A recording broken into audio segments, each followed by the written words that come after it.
Pai querido, nós estamos gratos porque o Senhor nos permitiu estar aqui. Rogamos que o Espírito Santo nos conduza, dirigindo-nos na compreensão da Santa Palavra, dando-nos também, ó Deus, termos uma visão da história da igreja e dessa história retirarmos lições para a nossa vida como igreja hoje. É o que nós rogamos em nome de Jesus. Amém. Capítulo 16 de Atos dos Apóstolos, segundo São Lucas. Atos dos Apóstolos, segundo nos escreveu São Lucas, capítulo 16. Nós vamos fazer a leitura dos versos 20 a 24. E levando-os aos pretores, disseram: estes homens, sendo judeus, perturbam a nossa cidade, propagando costumes que não podemos receber nem praticar, porque somos romanos. Levantou-se a multidão unida contra eles, e os pretores, rasgando-lhes as vestes, mandaram açoitá-los com varas. Depois de lhes darem muitos açoites, os lançaram no cárcere, ordenando ao carcereiro que os guardasse com toda segurança. Este, recebendo tal ordem, levou-os para o cárcere interior e lhes prendeu os pés no tronco. Oremos. Pai, agora que a palavra foi lida, e oramos que o Senhor nos dê fé para aplicarmos ela à nossa vida e ao nosso coração. Obrigado a Deus pela vida dos santos apóstolos que, tendo sido conduzidos pela vontade de Deus, pregaram o Evangelho em toda localidade, a fim de que fosse conhecido Cristo. É o que nós oramos, Pai, e rogamos em nome de Cristo Jesus. Amém. Paulo e Silas, depois de terem sido presos, são açoitados, e o verso 24 diz que foram presos pelos pés no tronco. Estar num cárcere romano, nessa época, era algo muito difícil. As prisões eram escuras, úmidas, eles ficavam presos a correntes de ferro nos braços e nos pés. Também era costume que fossem açoitados com chicotes ou varas. E essa era a condição desses homens de Deus que pregavam o Evangelho. Um dos puritanos que veremos hoje também passou por semelhante perseguição à sua época. O primeiro puritano que vamos tratar hoje é o Thomas Jacob, 1623 a 1687. O Thomas Jacob nasceu em 1623 nas proximidades de Melton. Ele recebeu sua educação lá em Oxford e terminou ela em Cambridge. Recebeu o grau de bacharel em 1644. Depois ele foi eleito para se tornar membro do Trinity College, onde ele lá obteve o grau de mestre até o ano de 1647. Nesse mesmo ano ele recebeu uma ordenação presbiteriana e se mudou para Londres para servir de capelão de Elizabeth Cecil, que era condensa de Exeter. E ele serviu a ela, essa mulher piedosa, por 40 anos. Vamos entender o contexto do que aconteceu com Jacob. O sistema feudal dava aos nobres o direito das terras, grandes extensões de terras. Dentro dessas extensões de terras, eles tinham os servos feudais que viviam ali, que iam desde os camponeses até um exército armado. Então era muito comum que os nobres tivessem um grande exército que eles sustentavam com sua própria riqueza para servir de segurança de todo o seu território, e dentro também estabeleciam pequenas vilas e aldeias onde viviam os camponeses que produziam. Tudo o que era produzido era levado ao castelo, que era o centro econômico daquela região. Nessa época era muito comum que cada nobre também tivesse um capelão pessoal, que não só instruía o castelo, e a gente tem que pensar no castelo como uma estrutura muito grande, com muitos servos, com exército, em torno aí de 50 ou até 200 pessoas vivendo dentro do castelo. O capelão servia esse grupo e servia também as aldeias dos camponeses que estavam dentro daquele senhor feudal sob o cuidado dele. E o Jacob, então, ele vai servir a Elizabeth Cecil, que era essa condensa. E 40 anos ele serviu ela fielmente como capelão dela. O Jacob tornou-se, então, pastor de St. Martin, lá em Londres, em 1650. Ele assume, então, essa importante paróquia, conduzindo os trabalhos dela e, ao mesmo tempo, sendo o capelão da duquesa, da condensa. 4 anos depois, ele se casa com Phoebe Meller e torna-se, então, agora o pastor de St. Bright, lá em Londres.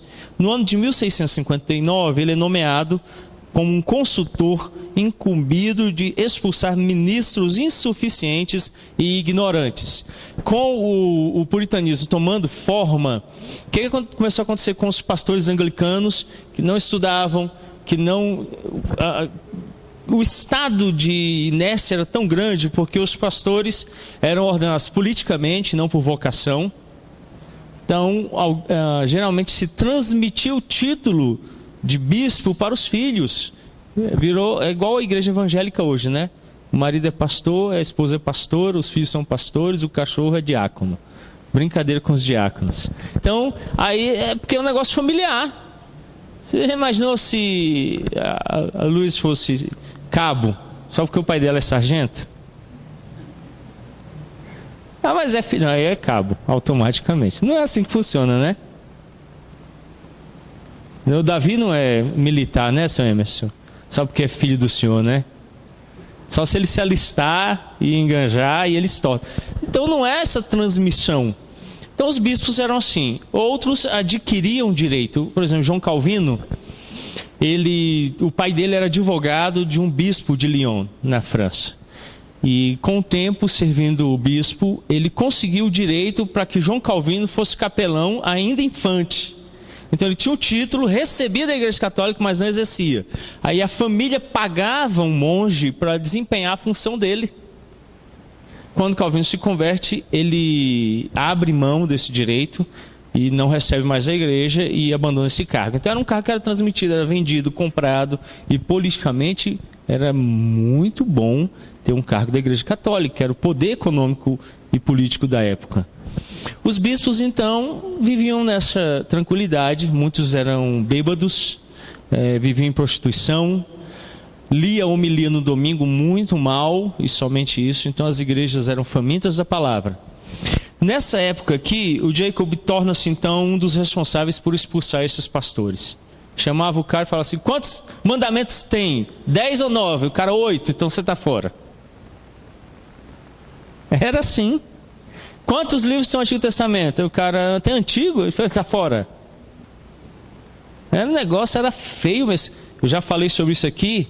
Como era a ignorância deles, lembra na introdução sobre os puritanos? Eles não sabiam a oração do Pai Nosso, quantos mandamentos existiam, eles não sabiam quantos livros tinham a Bíblia, alguns nunca nem tinham lido o Antigo Testamento. Então eles começaram a ser expulsos da igreja, a igreja começou a ser purificada, e aí os pastores começaram então a ter que estudar, a se capacitar, a pregar. As igrejas exigiam acompanhamento, e esse processo então de expulsar os insuficientes e ignorantes se deu nesse momento. Mais tarde nesse ano, e no início de 1660, ele foi um dos ministros que deram boas-vindas à possibilidade da volta do trono real. O parlamento tinha assumido e tinha acabado com o governo monárquico, então agora ele é um dos ministros que olha para a possibilidade de um monarca. A igreja não possui uma posição sobre qual sistema de governo é mais propício. Não existe.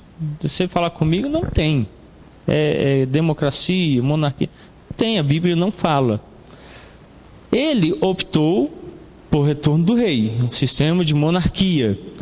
Com isso, ele então apoia a volta do reinado e que o rei assumisse o seu trono. Naquele mesmo ano, então, ele recebe um doutorado em teologia na Universidade de Cambridge por um mandato real. E então é designado para revisar o livro de oração comum. O que era o livro de oração comum? Até hoje a igreja anglicana utiliza. é um livro mesmo, onde estão escritas as orações que devem ser lidas no culto e as homilias que devem ser praticadas no culto. Então, ele é dividido pelas reuniões anuais, que existem de datas comemorativas, Dia de Todos os Santos, o Advento, Natal, Páscoa. Cada situação dessa é liturgicamente apresentado no livro. Ele traz as orações, os textos para serem lidos, os sermões a serem pregados. Ele é chamado pelo rei para revisar, fazer a revisão. O grande problema é que ele era presbiteriano. E aí já começa então aqui um problema. Visto que era um presbiteriano devoto, levantou muitas objeções ao livro de oração. O livro de oração, por exemplo, diz que quando você vai receber a Eucaristia, a ceia do Senhor, você deve se ajoelhar e o ministro deve dar a boca do comungante. Como presbiteriano, ele diz que não. A ceia era servida a todos sem a necessidade de ajoelhar-se. Porque ajoelhar é sinal de quê? Reverência. Nós não reverenciamos os elementos. Então, os anglicanos têm a teologia de reverenciar os elementos da ceia. O presbiterianismo negou isso e disse: olha, o pão e o vinho não contêm em si nada divino. É só pão e vinho. É a fé do comungante que recebe graça. Então não precisa você se ajoelhar aos elementos. É por isso que quando eu celebro a ceia, eu não ergo os elementos acima da cabeça, porque eles não estão acima de nenhum de nós. É pão e vinho, então ele está ali só como sinal. Então começaram os problemas quando ele foi convidado para revisar. Nesse mesmo ano, ele serviu como membro também na comissão da Conferência de Savoy. Savoy era um castelo, um dos maiores que existia na época, e lá foi escrita a Declaração de Savoy. O que é essa declaração? É um documento de confissão de fé dos congregacionais. Os congregacionais é um grupo que surge agora no período puritano, que hoje ainda existe em vários lugares do mundo, inclusive no Brasil, como igreja, a igreja congregacional. Os congregacionais transformaram a confissão de fé em um outro documento. Acrescentaram artigos, esses artigos foram ao número de 39 artigos, eles mudaram o governo eclesiástico, o governo da Confissão de Fé de Westminster é presbiteriano, os presbíteros dirigem a igreja. Na Declaração de Savoy, ele é congregacional, a congregação dirige a igreja. Também alteraram o que diz respeito à disciplina, da parte de disciplina da igreja e algumas outras mudanças. Ele participou dessa reunião aqui, na comissão que se reuniu ali. Jacob foi expulso do ministério no ano de 1662 por não conformidade. O ato de conformidade dado pelo rei exigia que todos os pastores aderissem ao anglicanismo. E ele, como presbiteriano, se negou e foi então expulso, deixando de desempenhar as funções tanto na St. Bridge como capelão de Elizabeth Cecil. Ele ainda pregou no dia de São Bartolomeu 2 sermões, o legado para o ministro de Londres em 1662 e depois em 1816 ele, quando retorna, prega um sermão a favor dos não conformistas. Com outros ministros puritanos, ele continuou a pregar em convertículos. Os convertículos eram as reuniões domésticas que aconteciam, escondidas do rei, a fim de continuar mantendo a doutrina pura, a pregação do evangelho, porque eles estavam proibidos de terem igrejas e exercer o pastorado nas igrejas legais. Jacob morreu de câncer em 1687. Sua incomparável biblioteca de mais de 5.000 livros foi vendida por 1.300 libras. Dirigindo seu funeral, William Bates disse que Jacob era um servo de Cristo na relação mais peculiar e sagrada, e que era fiel a seu título, tanto em sua doutrina como em sua vida. Era um excelente pregador do Evangelho e tinha uma bem-aventurada arte de transmitir verdades salvadoras às mentes e aos corações dos homens. Então, Jacob tinha uma biblioteca de mais de 5.000 livros. Nós pensarmos na época, Os livros eles eram feitos manualmente, escritos, muitos deles ainda à mão. Poucos eram editados porque a imprensa era nova, um processo muito novo. E alguns eram proibidos por causa da Inquisição Romana, feita pelo Concílio de Trento. Alguns tinham sido queimados, inclusive os livros de Lutero, alguns de Calvino. Então, era muito difícil, mas mesmo assim ele tinha uma biblioteca de mais de 5.000 livros, era a biblioteca pessoal dele. E eu fiquei lembrando Felipe Sátiro, o diácono Felipe Sátiro, que a semana passada foi ao gabinete pastoral e começou a contar os livros lá. Aí disse que desistiu, acho que nos 800, né, Felipe? Eu não tenho mais que 2.000. E ele tinha mais de 5.000. Numa época que não é igual hoje, que você pede pela Amazon, não. Não dá, era difícil. Então você vê o empenho, o desejo de crescimento, de instrução. Kevin DeYoung, no livro A Fé que Nos Foi Dada, a União de Mocidade Presbiteriana está estudando esse livro. Ele fala dessa importância dos ministros se capacitarem. Em uma pesquisa feita pelo Tom Schreier, pastor da denominação Batista do Sul nos Estados Unidos, declarou que 89% das pessoas que vão a uma igreja e decidem ficar nela é porque perceberam que o pastor prega fielmente as Escrituras Sagradas e tem firmeza do que crê. Então ele precisa se capacitar, precisa ter empenho para apresentar a verdade que ele está pregando. Então às vezes você vê a pessoa pregando, ele começa falando de uma coisa, fala de outra no meio e termina com outra contrária a tudo que ele já disse. Aí você fala, e quem crê em quê, né? E quando você chama ele não crê em nem dos 3 posições que ele falou, ele crê em outra coisa diferente. Então, está difícil. Então, os puritanos resgataram essa ideia da capacitação pastoral para ensino da igreja, instrução da igreja e a igreja também se capacitar.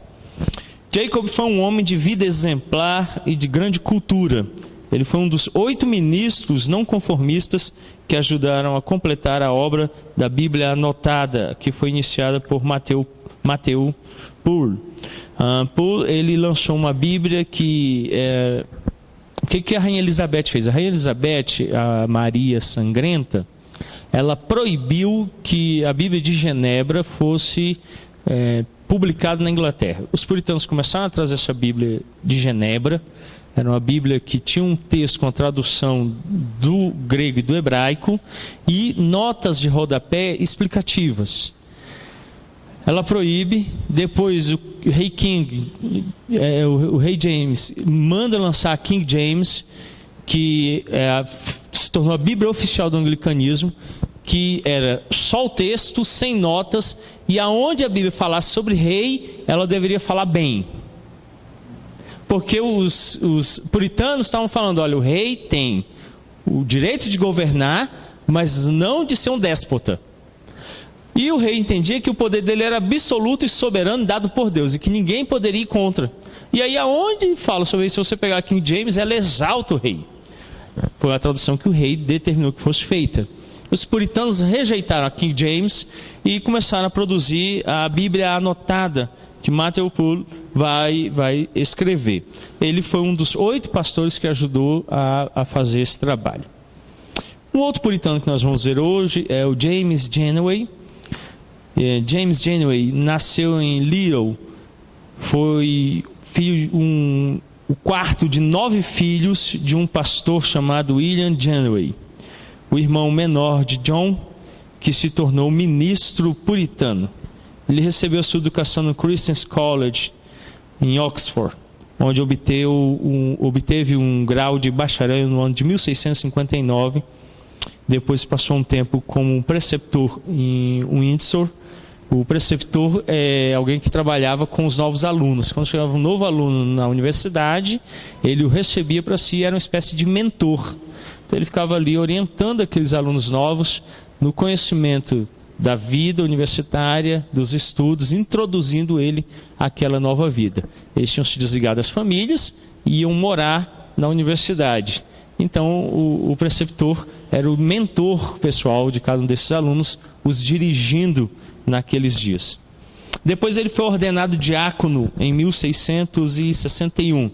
Genway foi expulso em 1662 por não conformidade. A igreja anglicana usa o mesmo sistema hierárquico que a igreja católica. Os arcebispos, bispos e tem os diáconos que são ordenados para exercer o trabalho litúrgico no culto. Não é a ideia do serviço aos pobres, aos necessitados, como as escrituras trazem e como a igreja cristã tem praticado, mas é no sistema católico de fazer a liturgia. Ele então depois é expulso em 62, um ano depois de ter sido ordenado, porque não se conformou ao ato do rei, e ele então disse: eu não vou ser anglicano, eu repudio a doutrina anglicana, e por isso então ele é expulso. Ele e outros ministros passaram a pregar em convertículos, em meio a desastres nacionais, como a peste e o grande incêndio de Londres em 1666. Foram duas situações assim terríveis. Mais da metade da população inglesa morreu nesse período. Mais da metade da população. Você já pensa na nossa cidade? Não sei qual é o tamanho hoje de Samambaia, mas eu acho que já está quase em 500 mil, né? Está mais já? Muita gente. Brasília tem 2.700.000 habitantes. Você já pensou mais da metade morrer de peste e no incêndio? É diferente de hoje. Na época era tudo de madeira. Tudo. E não tinha bombeiro. Então tudo praticamente que pegava fogo, queimava até o fim. Nesse período eles eram pastores nos convertículos. Nessas reuniões domésticas, onde eles pregavam que eles estavam proibidos de estar na igreja, exercendo o pastorado e dirigindo a igreja. Então ali eles pregavam e desenvolviam o seu papel. Foi nesse período mais difícil que ele desempenhou as suas funções na igreja. Depois que o rei Charles II promulgou a declaração de indulgência, Genway foi liberado para ser ordenado ministro presbiteriano no ano de 1672. Então, o rei Charles II, vai e dá a indulgência a todos aqueles que tinham sido expulsos. Eles retornam. Quando ele retorna, ele é ordenado pastor presbiteriano. Os últimos anos de Genway foram como pregador em Rotherhithe. Foram os anos mais frutíferos, contudo os mais difíceis. A popularidade dele enraiveceu tanto os anglicanos que várias vezes ameaçaram atirar nele e o tentaram fazer por 2 vezes. Uma delas, a bala ultrapassou o seu chapéu enquanto ele estava no púlpito. Então ele estava pregando, alguém veio e deu um tiro, e quando ele olha, o tiro passou pelo chapéu dele. Então ele foi assim grandemente perseguido. Eles ficaram com tanta raiva dele que ameaçaram matá-lo e por 2 vezes chegaram a atirar mesmo contra ele. Outra vez os soldados destruíram a sua casa e posteriormente a igreja construiu outra para ele. Então a ideia era de uma perseguição assim bem presente. Nessa ocasião ele chega e descobre que a casa dele foi posta abaixo, quebraram tudo, derrubaram tudo. Aí depois a igreja vai e constrói uma maior para ele, para que ele possa viver. Depois de lutar vários anos contra a depressão, Genway contraiu tuberculose. Morreu quando estava com 38 anos de idade. Ao menos 5 de seus irmãos também morreram de tuberculose antes de atingirem os 40 anos de idade. A época em que as pessoas morriam novas. E a gente vê que mesmo morrendo aí entre os 30 e alguns chegando aos 80, eles faziam muita coisa. Morrer de tuberculose. É algo que hoje tem tratamento. Você vai no posto de saúde e recebe tratamento. Então, ele lutou também contra a depressão. É muito comum os ministros puritanos terem depressão. Ainda o é hoje. 88% dos pastores geralmente sofrem de depressão. O reverendo Augustus Nicodemos publicou um texto semana passada. Ele disse que todo domingo, quando ele termina o sermão, o sentimento que ele tem é de fracasso. Fracassou no púlpito. E ele diz que tem insônia, não consegue dormir, não consegue descansar. O pastorado, de fato, é algo muito difícil e pesado. E ele enfrentava essa situação da perseguição. Então isso agravou o estado de saúde dele. E ele veio então a morrer com 38 anos de idade. A experiência dele com o sofrimento, a perseguição e a morte refletiu-se em grande parte em sua obra. Então ele escreveu um livro, O Serviço Diligente do Cristão, 140 páginas. Esse tratado sobre 2 Pedro 1,11, publicado pela primeira vez em 1674, é uma admoestação aos pecadores a se reformarem e uma exortação à zelosa conscientização nos convertidos, na realização dos seus deveres, no exame introspectivo minucioso e na meditação nos atos providenciais de Deus. Isso é dito no dicionário Oxford da língua britânica, na página 782, quando se define a obra de Janeway. É uma obra tão conhecida que ela consta no dicionário de língua britânica. E aí tem essa definição. É uma admoestação aos pecadores a se reformarem e uma exortação à zelosa conscientização dos convertidos, na realização dos seus deveres, no exame introspectivo minucioso e na meditação nos atos providenciais de Deus. O dicionário, esse aqui é a primeira versão do dicionário da língua inglesa. Lutero, ele estabeleceu a língua alemã, como ela é hoje, moderna, a língua alemã moderna. Foi Lutero que a criou, como ela se encontra hoje. Calvino fez a mesma coisa com a língua francesa moderna, como nós a temos. E os puritanos ajudaram a desenvolver muito o que diz respeito à língua inglesa. Muito. Até hoje, os principais livros são lidos nas universidades norte-americanas. Dentre eles, dos 5 que são exigidos nos cursos lá, um deles é escrito de um puritano, Jonathan Edwards. Então eles influenciaram muito a literatura, a escrita, e nos dicionários, esse é o primeiro dicionário da língua britânica, nele havia muitas declarações de questões ligadas à fé. Muitas. Então, se você tiver a oportunidade, a casa Thomas Jefferson, aqui na Asa Sul, na biblioteca tem um exemplar, claro que ele é moderno, mas que reproduz o primeiro dicionário de 1700. Ele traz esses termos, e dentro dessas definições está essa. Você via como a igreja influenciava a cultura, influenciava a nação, tudo. Hoje, a semana, eu fiquei assim, triste de ver que os norte-americanos estavam se dobrando diante do Papa, e a confissão de fé diz que é um anticristo, que é contrário a Cristo. E, além disso, ele ainda falou tanta bobeira, apoiou o marxismo cultural, disse que o Antigo Testamento tem falhas, que Cristo errou, tanta coisa, e os norte-americanos, que é uma nação cristã, se dobrando diante do Papa. E muita coisa tem se perdido, tem sido deixada, tem sido esquecida, e a língua tem ficado empobrecida por causa disso. E alguns termos que tinham significado vão se perdendo e vai ganhando um significado distinto daquele que os primeiros pais puritanos tinham e influenciaram tanta nação. O livro exorta vigorosamente os crentes a não se afadigarem na busca do que é bom, mas sim a serem diligentes no serviço de Cristo.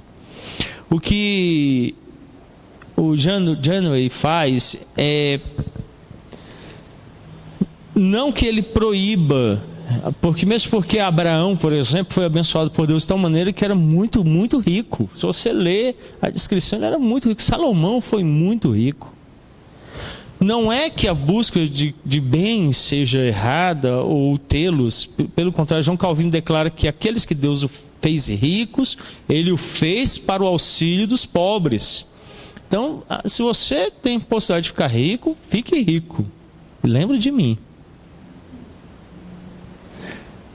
Ele não condena, mas ele diz que não deve ser o fato para o qual vivemos. Nós vivemos para Cristo. Essa é a exortação que ele faz. Viver para Cristo. E eu vejo às vezes um pai falando assim: menino, estuda, porque você tem que ser alguma coisa na vida. Quando ele fala isso, tem que ser alguma coisa na vida, o que ele está falando? Tem que ser um cara lá do Senado, ganha 30 mil reais por mês, trabalha 6 horas, né? É isso. Mas é isso que vai fazer você alguma coisa? O que é que vai marcar você, deixar um legado significativo? Ser um servo de Deus. Se for ser funcionário do Senado, um bom funcionário. Bom funcionário. Então essa é a perspectiva.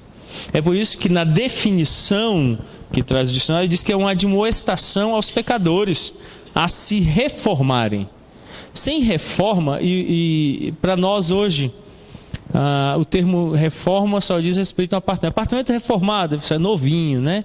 Não é isso que eles pensavam. Na época que eles falavam de reforma, eles estavam falando dessa mudança interior de perspectiva da vida. Os reformadores, todos eles experimentaram isso. Tomemos, por exemplo, Lutero, que teve uma mudança tão grande. Lutero, quando ordenado, na primeira ocasião em que ele teve que celebrar a ceia, ele se pôs em fuga. Ele tinha medo das coisas religiosas. Ele tinha medo da religião. Tinha lutas interiores terríveis. Quando ele conheceu o Evangelho, nas Escrituras, creu no Senhor Jesus Cristo, ele se transformou em um outro homem que foi à porta da catedral e fixou as teses para entrar. Era uma convocação pública de debate isso. Não é igual o Facebook hoje, que você vai lá e... Não, ele tinha que responder. Ele estava literalmente indo lá e falando assim: pode me chamar onde vocês quiserem, que eu vou lá responder. Foi o que ele fez. E tanto que ele, depois de um tempo, teve que ser protegido, porque queriam matá-lo. Se a Igreja Católica pegasse ele, mataria ele. Então ele foi, defendeu, expôs, lutou, pregou, transformou a igreja. A mesma coisa fez Calvino, Knox e tantos outros que vieram. A reforma era essa mudança de postura. Quando Calvino passa por Genebra e ele é instado a permanecer, e Farel declara que a mão de Deus vai cair de tal forma sobre ele que ele estava amaldiçoado, e ele diz assim: olha, o que eu quero é ficar com meus livros estudando. E Farel então diz assim: olha, você não vai ter um minuto de sossego na sua vida se você sair daqui, eu te amaldiçoo em nome do Senhor. E Calvino ficou com tanto medo disso que se transformou no reformador, que transformou o mundo como nós o conhecemos hoje, criando inclusive muito daquilo que nós chamamos de mundo ocidental. A reforma era essa transformação e uma exortação à zelosa conscientização nos convertidos, na realização dos seus deveres, no exame introspectivo minucioso e na meditação dos atos providenciais de Deus. Como nós abandonamos a estrutura de catedral, eu estou falando de estrutura física, o que a catedral faz? O teto muito elevado, os arcos, fazem com que ela se torne um lugar de sombras, penumbra, silêncio e quietude. E isso conduziu os crentes à meditação, que é a ideia apresentada aqui do exame introspectivo minucioso. Como é que é hoje na igreja? Um monte de gente conversando, você vê a roupa da fulana, o batom da ciclana, você viu o jogo hoje e tal, ó, o seu carro está ali, o carro bi, aquela barulheira e tal, até que o pastor aí senta todo mundo e continua o culto. Na ideia da catedral era de se achegar e de se aquietar. Por isso que ela invoca muito do celestial. A distância do teto, que algumas vezes é exagerada mesmo, é para dizer: olha o quão longe Deus está. Então ela traz essa ideia da quietude, da introspecção, do autoexame. Nós perdemos isso, principalmente no Império, quando o imperador proibiu que os protestantes tivessem templos e se reuniam em casas. As nossas igrejas adquiriram cara de casa, Parece uma casa. Alguns você passa uma casa ali, não é igreja. E ela deixou de ter todo esse papel. A igreja reformada da Holanda, quando construiu o templo, tinha um cuidado de fazer a parte do púlpito sempre para o nascente do sol.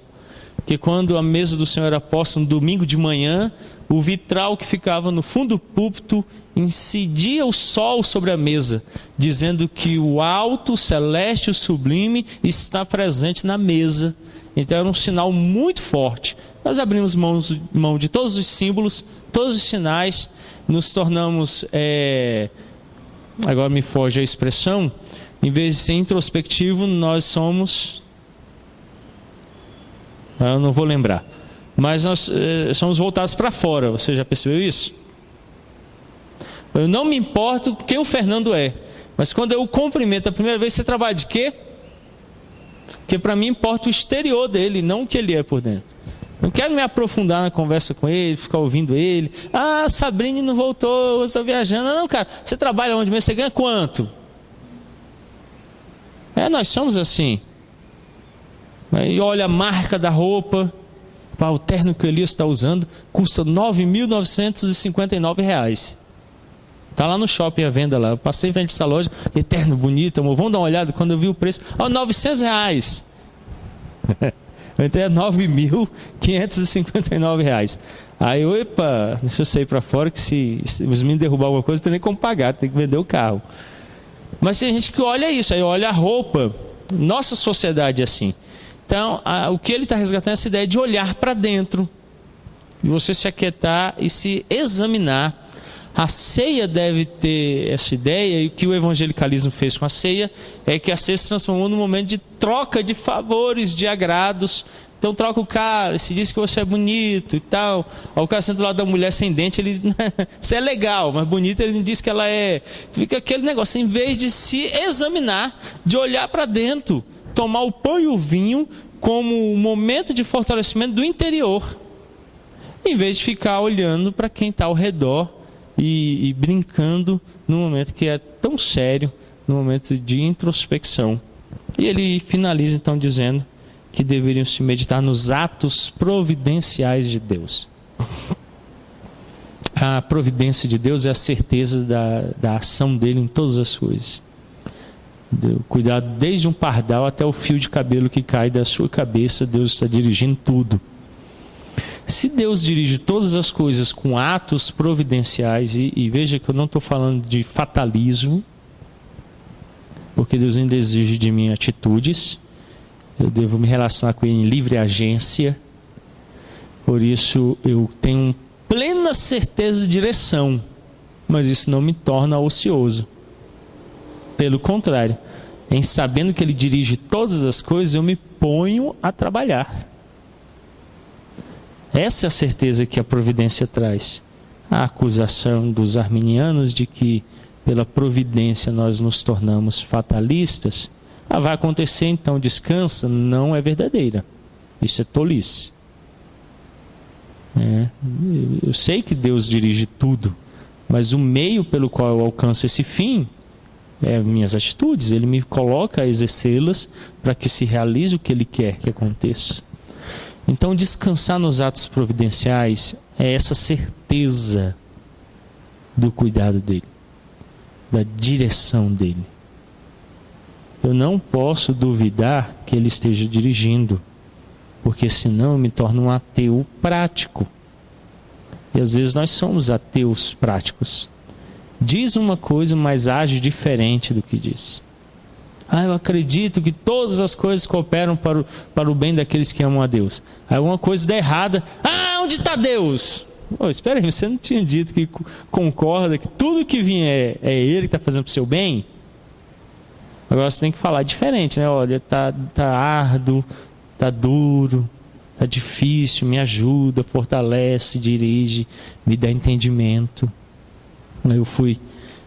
Eu decidi ir ao seminário 1997 e fui então ao Seminário Presbiteriano de Campinas para ter o vestibular. Depois de estar aprovado no vestibular, eu fui lá conseguir um lugar para morar, não tinha mais lugar na República, estava cheia, e eu aluguei um pequeno quarto de uma senhora que alugava quartos em frente ao seminário. Muita dificuldade. E aí arrumei a mudança e fui embora para Campinas. Um mês de aula. Tinha 32 dias que eu estava lá, o telefone toca, o presbitério fala, volta para Brasília, porque daqui a um ano vai abrir o curso em Brasília, e você faz aqui, que é mais barato para a gente. Ah, mas quem veio sentar na minha frente no ônibus sofreu demais, que eu vim chutando a cadeira, brigando. Quando chegar lá, eu vou falar uma coisa para aqueles pastores, eles vão ver, a igreja precisando de pastor, eu vou ficar um ano parado, eles vão ouvir tanta coisa e tal. Aí cheguei no sábado à noite, aí domingo de manhã eu fui para a igreja, quem sentou do meu lado? A Elaine. E aí deu tudo certo, nós casamos. Então Deus me trouxe de volta para casar, só que eu não sabia e vim brigando. O nosso problema é esse, não é esse? A gente não sabe as coisas. O reverendo Roberto Brasileiro, presidente do Supremo Concílio, ele é bem fortinho. Bem mesmo. Desse tamanho aqui. Aí ele tem medo de voar de avião. Aí ele precisava fazer uma viagem, ele pediu o filho mais velho dele que comprasse. O filho mais velho dele é deputado federal. Agora me foge o nome dele. Me esqueci. Pediu que o filho comprasse passagem para ele de ônibus. Ele falou, filho, compra para mim a poltrona 0102, que é aquela ali na frente, do lado do motorista, e tem um espaço enorme assim, então você fica tranquilo. Aí o filho dele foi e conseguiu comprar. Falei, pai, tá aí, eu mandei as passagens no seu e-mail, tá tudo ok, já comprei lá na empresa tal dia, tal hora. Ele chegou no ônibus, entrou. Quando ele entrou no ônibus, tinha uma senhora com a criança no colo, sentado no lugar dele. Ele olhou a passagem, olhou o lugar. Senhora, eu tô sentado aí. Ela olhou, ô moço, meu lugar, aquele último lá, em frente ao banheiro, mas tá fedendo tanto, estou passando mal, não estou bem, o senhor pode trocar? Tá bom, trocou, foi para lá, sentou lá. Acho que ele estava lá sentado, chegou um rapaz, olhou e falou, o senhor está sentado? Estou sentado aqui. É porque eu não estou bem do estômago, estou ruim, eu queria sentar perto do banheiro. Você troca comigo? Onde você? Eu estou lá no meio do ônibus. Tá bom, trocou. Foi no meio do ônibus. O ônibus partiu e no meio do trajeto sofreu um acidente. Todo mundo que estava nos 5 primeiros lugares e nos 5 últimos foi atingido no acidente. Mas quem estava sentado ao meio do ônibus foi preservado. Talvez a gente fique pensando que é tolice trocar de lugar para ficar no fedor lá do banheiro, dar o lugar mais espaçoso para outra pessoa com a criança. Pelo ato providencial de Deus, Ele dirige todas as coisas para o bem daqueles que Ele ama. É esse o convite que Janeway faz no livro dele. A confiarmos na providência de Deus e glorificá-lo por tudo que Ele faz, no devido lugar, na hora certa, do jeito certinho. Porque se eu não tivesse voltado, estava até hoje solteiro, feio do jeito que eu sou. Tinha casado não, Moisés, estava até hoje aí, solteirão aqui, imaginou? Mas Deus me trouxe a Brasília de novo. Na verdade, trouxe a Lusiânia, que é o único lugar onde me aceitou também, para eu poder ir trabalhar como evangelista. E lá eu conheci aquela que se tornou minha esposa, a mãe dos meus 2 filhos. Então, Deus dirige tudo, Deus guarda, Deus move a gente nos lugares para que a gente seja preservado. E alguns a gente nem vê. O Dietrich Bonhoeffer, teólogo alemão, lutou contra os nazistas. Ele saiu uma vez da fazenda onde eles moravam, foi à cidade, e na volta, quando estava vindo o cavalo, decidiu cortar atalho. Então ele pulou uma vala, pulou uma cerca. Quando ele pulou uma cerca, o cavalo caiu. Ele levantou rápido, se não tinha machucado, o cavalo levantou, ele viu que o cavalo tinha machucado, subiu e chegou em casa e falou, pai, olha, eu pulei o buraco tal, passei no campo tal, pulei a cerca tal, quando eu pulei o cavalo caiu e Deus guardou a gente. O pai dele olhou e falou assim, mas que notícia tem aí? Nenhuma. Eu usei o mesmo cavalo, passei pelo mesmo caminho, pulei a mesma vala, a mesma cerca e não caí, cheguei em casa, Deus guardou do mesmo jeito. A gente acha, às vezes, que só guarda quando acontece o acidente. E quando Ele guarda e a gente nem vê. de forma velada, não está visível aos nossos olhos. Quantos livramentos ocorrem, a gente nem percebe. Isso é o ato providencial de Deus dirigindo, cuidando, guardando. E o convite que o Janeway faz é que observemos esses atos, louvando a Deus por isso e confiando nele por cada um desses atos. Amém? Alguma pergunta ou alguma colocação sobre o que nós vimos?